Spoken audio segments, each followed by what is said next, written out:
The Jerd Nation Podcast.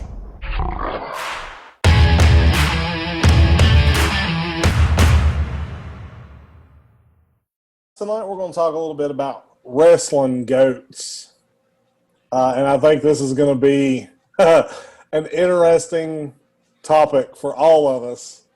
So the first thing we want to talk about is let's define a little bit of the criteria.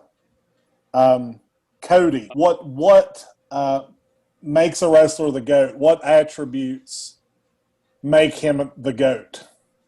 Usually when I discuss like Mount Rushmores and GOAT talk and all that, I break it down into different categories. So like to me, I think the biggest one to me is character, because that's a problem with wrestling now, is that they're really athletic and they do a lot of stuff that people in the 80s and 90s can't do, but there's no character. So I think character is the biggest one. Then you follow it up with mic skills, and then obviously what you can do in the ring, so like and then you have people that are the total package. Like there's some wrestlers that can do all of the above. There's some that are really great in the ring, like phenomenal wrestlers, but they just don't have the charisma, but that, to me, that's what I would say is those are the big three things. And I'm sure most people here with Courtney and all that would agree that it breaks down character. That's what I think. Tim, what do you think? Is there anything that sticks out in your head about what makes a wrestler the GOAT? I agree with what Cody said. I mean, those are good criteria. Definitely the character, your character as your character and out of your character, followed up by, I think, the way you wrestle on the mat in the ring, and then I would probably put the mic last, how you are speaking, because there's some out there that just shouldn't even be on a mic. All right, what about you, Courtney? Add on that a little bit. What makes a wrestler the GOAT? Basically what CP said, but I think that it really depends on where you work as far as whether you can wrestle or your character or not, because WWE is about entertainment. It's not really wrestling based. So if you're somewhat charismatic, and it is something you just either you got or you don't. Like, you can learn how to be like more personable on the mic and all of that, but some people just have it, and some people can keep reinventing themselves to keep having it. Like kind of like the ability to adapt. Basically. That's why, Tim. That's why I put ring ability. I know it sounds kind of weird discussing wrestling to have ring ability last. No, that's actually like that to be. I think now with social media and all, I think your ability to relate to people is more important than what you could do in the ring. Because again, it's wrestling schools all over the country. Like it don't take much to learn how to do a suplex, but you need to know how to relate to people. If you can't relate to people, you can wrestle you can be as great a look at Dean Malenko. Dean Malenko is obviously one of the greatest wrestlers to ever live. But that guy had the charisma of a doorknob. Lance Storm, too. Mark, what do you think about the longevity when it comes to wrestlers? How important is longevity?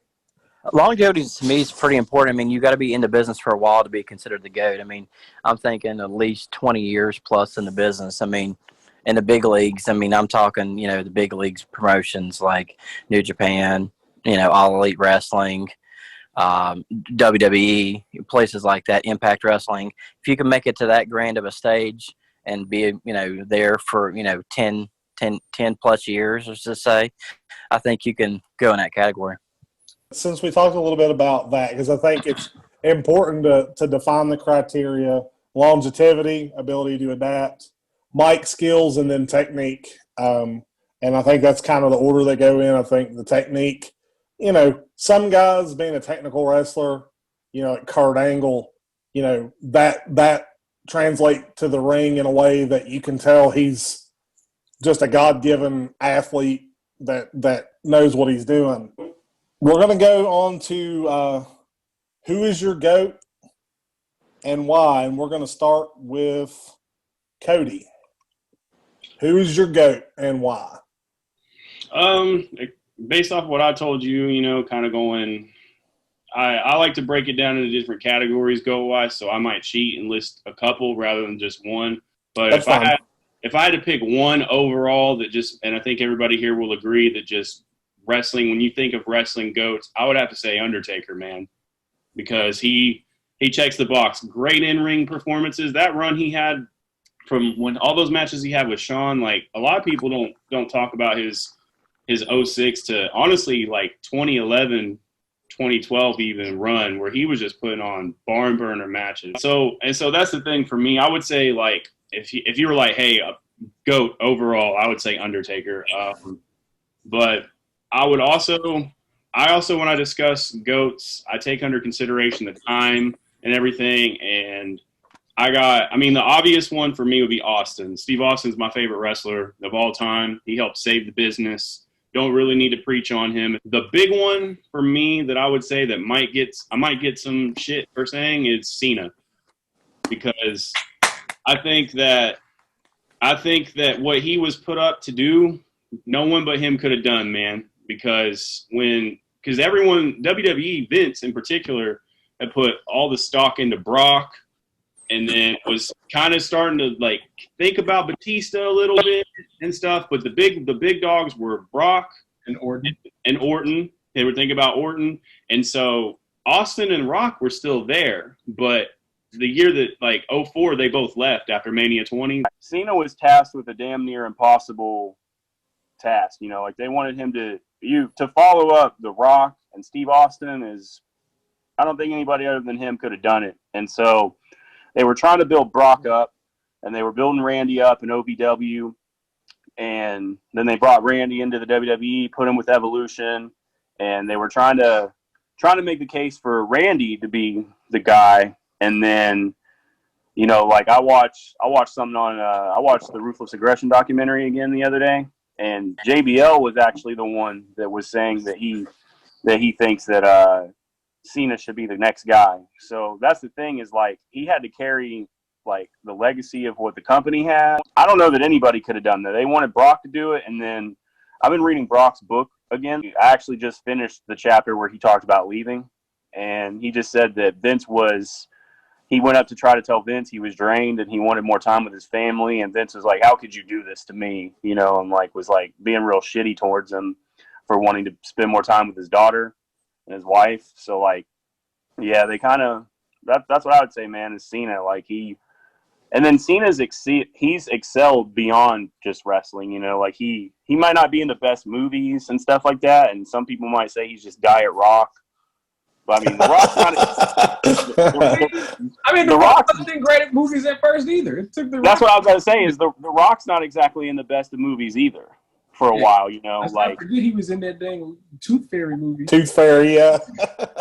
Yeah, so I would say Cena, man, because me personally, I love the Doctor of Thugonomics gimmick. When he brought it back at Mania 2 years ago, I freaked out. Or a year, was it last year's? It was last year. Last year I freaked out, man. I don't really get that excited with wrestling anymore. But when I heard you think you're untouchable, like Morgan saw me turn into a little kid. Like I got so happy and so excited. But also, just it's worth mentioning that your favorite rapper isn't a 16-time world champion. So, and Cena is. Well, fair enough. I think I don't think anybody would disagree with the three you talked about. Undertaker, Stone Cold, Cena. I think they're all. You make a great case for the GOAT. Tim, what do you think about GOATs? Who's your guy? I would have to go. There's a lot of great wrestlers that I really, really liked, but for me, my GOAT, because I kind of grew up watching them anyway, is the Hulk Hogan. And the reason for that is, there's a lot of people before him that were pioneers of wrestling, but if it wasn't for that slam in WrestleMania 3, if he didn't slam Andre the Giant, wrestling wouldn't be what it is today. It just wouldn't. And so he definitely put wrestling on the map. wasn't one of the pioneers, but he put it out there.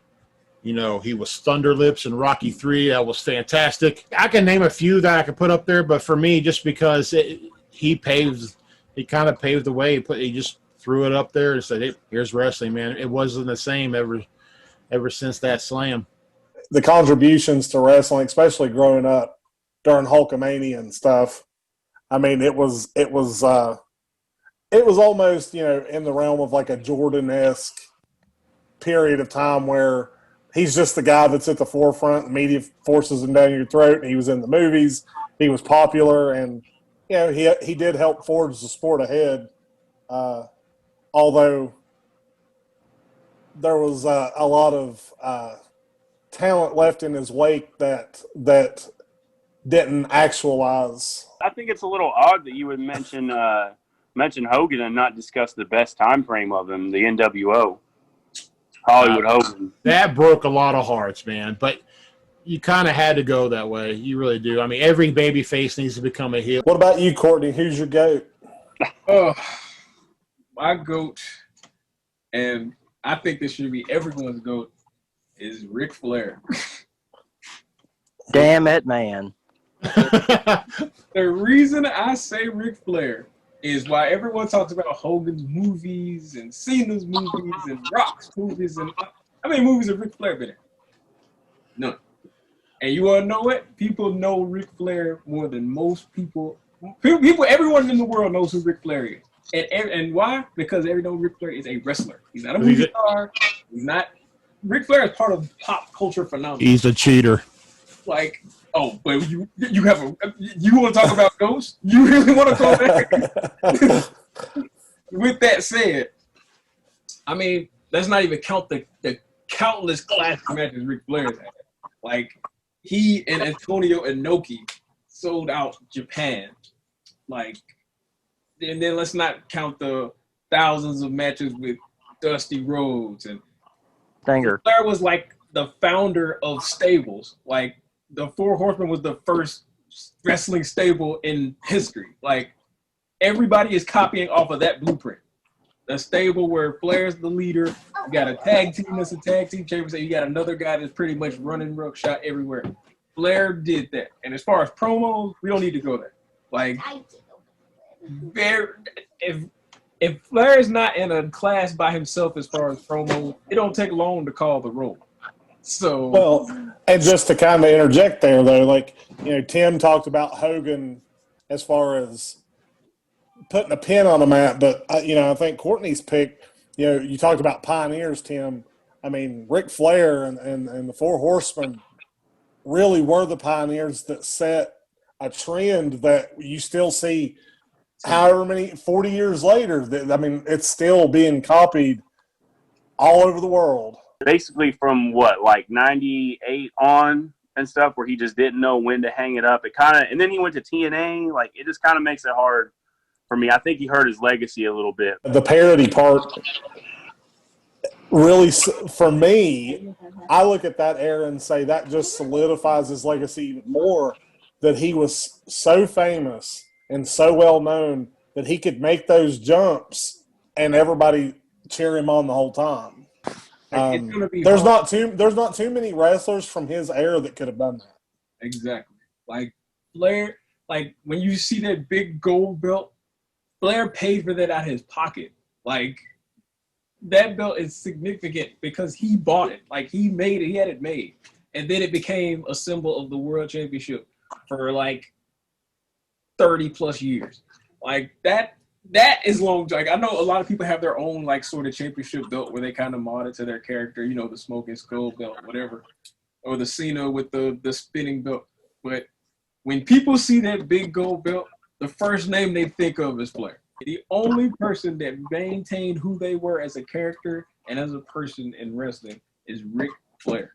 And that doesn't get discussed enough, I don't think, because like you guys said, sometimes it gets stale and you just, you know, whatever. I've never seen anyone just say Ric Flair is just stale. Like, I've never seen that. Well, I'm going to talk about mine a little bit. I think maybe not my personal GOAT, but when I look at GOATs in general, I kind of have to talk about Shawn Michaels a little bit. And I know that's gonna like somebody's gonna be like, what the crap? But No, everybody here will agree, but one person. You are absolutely correct. And here's my thoughts on Shawn Michaels. Feel free to tell me I'm an idiot or You're whatever. gonna start a debate, Coach Ball. we're going to start a debate because I already have a rebuttal in mind. But please. Well, I mean, not only was Shawn Michaels involved in one of the most heinous rivalries and biggest backstabs in the history of the sport, Don't feel bad because we're going to discuss that. but I feel like he always did that while taking back seats to bigger names, and I feel like he never really got to the point he could have gotten to because of where he was in the hierarchy. And, you know, I also look at him kind of as the king of the Attitude Era in a manner of speaking, just because, you know, DX was huge and he was a huge part of that. And I don't ever put that on Triple H just because, you know, being the boss's boy, you just never know. You know, I can't give him that credit because he's always. Whoa. I hate to do this because I love Shawn Michaels, but it was definitely the other way around, man. And in fairness, though, even though he linked up with those guys, because at the time, you know, Scott Hall was a relatively big name in wrestling, and Kevin Nash was one of the top guys. Shawn Michaels was on his way to being a top guy. He wasn't a top guy just yet, but he was on his way there. Triple H, to me, I felt like he got the short end of the stick. Because He did. When the curtain call happened. The thing happened, he's the only one that got in trouble for it. And not only did he got in trouble, but had he not got in trouble, we probably wouldn't have Stone Cold. So everything happens for a reason. Mark, who's your GOAT? Well, I think I'm going to wrap them all together. There's several that's floating around in my mouth. Courtney took one of mine, the all-time best heel in the business, Ric Flair, but that's okay. Yeah, woo! Me personally, like you mentioned earlier, Sam, this guy is the only man to ever win the IWGP Heavyweight title, the Impact World title, the WCW title, WWE title, and the NWA title, and that's Kurt Angle. He's the only man ever to do that, and plus he won a gold medal with a broken freaking neck. Broken freaking neck, which I happen to be in attendance for, by the way. Yeah, I mean, to me, Kurt Angle was bell to bell, and you like Cody was saying earlier, the best technical wrestler ever to lace up a pair of boots, and he could literally make a broomstick in the ring look good. To me, Kurt Angle was the absolute GOAT. But in terms of character, in terms of like Tim's Hulkamania and everything like that, my guy growing up was the Stinger. And, you know, everybody talks about, you know, how Stinger, you know, had a screwy run in WWE, which he did. He never should have jobbed the Hunter. But anywho, Stinger was the franchise of WCW. Stinger was the Hulk Hogan of WCW, if you want to say that. But those are my two. Plus, I mean, Stinger, you know, he literally carried WCW through their dark times. And the Crow Sting from the battles with the NWO in that 83-week period where WCW won on the ratings. I mean, the Crow Sting, I'm telling you, them two are my two GOATs.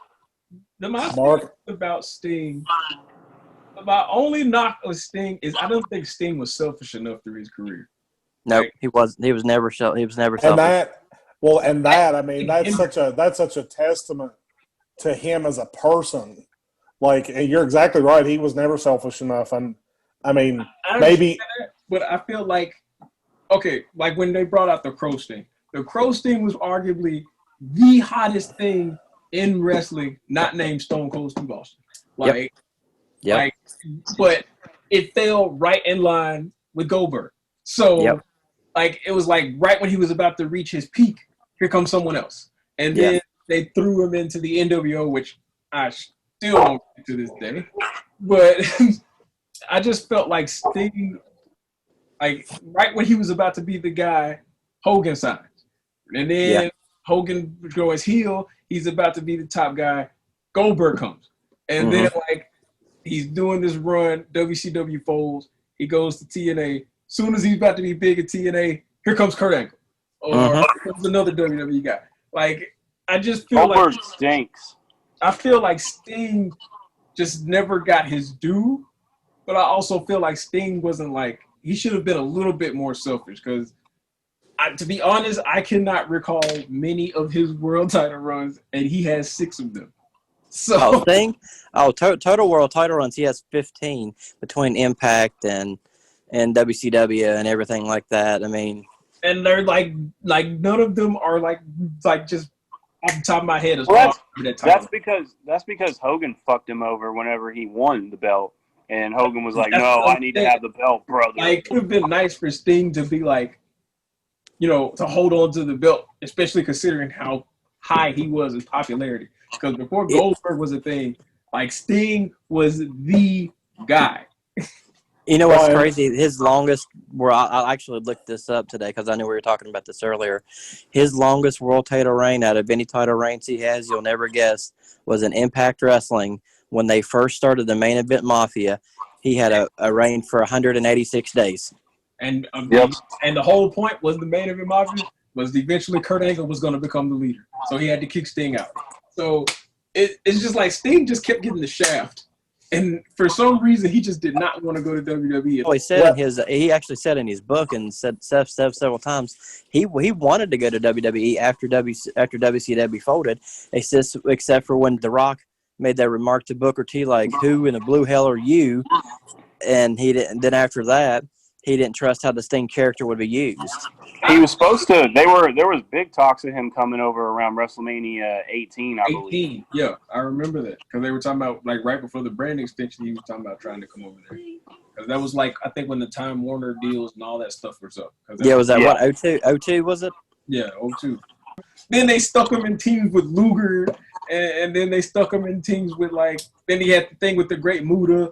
Vader kept beating him down. Like he just couldn't get his fair shake. Well, I think we covered the topic pretty good. The one guy that came to my mind that maybe I think we could probably all agree on that also deserves to be in the GOAT talk is Eddie Guerrero. Oh man! Because he really covered the bases of what we set. Longevity, ability to adapt, mic skills, technical wrestling. He really. Had his life not been cut short, I think our conversation would have been unanimously different. The true testament to Eddie is that my dad kind of got tired of watching wrestling. Like he kind of got to the point where I'm at now, where he was like, this is like a chore. And my dad always laughed at everything Eddie did. Man, he could not get enough of Eddie smacking the ground with the chair and then tossing it to his opponent, like we did in his final match against Mr. Kennedy, where he smacked the ground and then tossed it, and then the ref DQ'd him. Like Eddie was the total package, man. Well, he really got wrestling through a weird period too, with just his antics. Like I don't know, he was a bridge too that I think is kind of unappreciated. So that was somebody else I wanted to bring up. The Jerd Nation Podcast.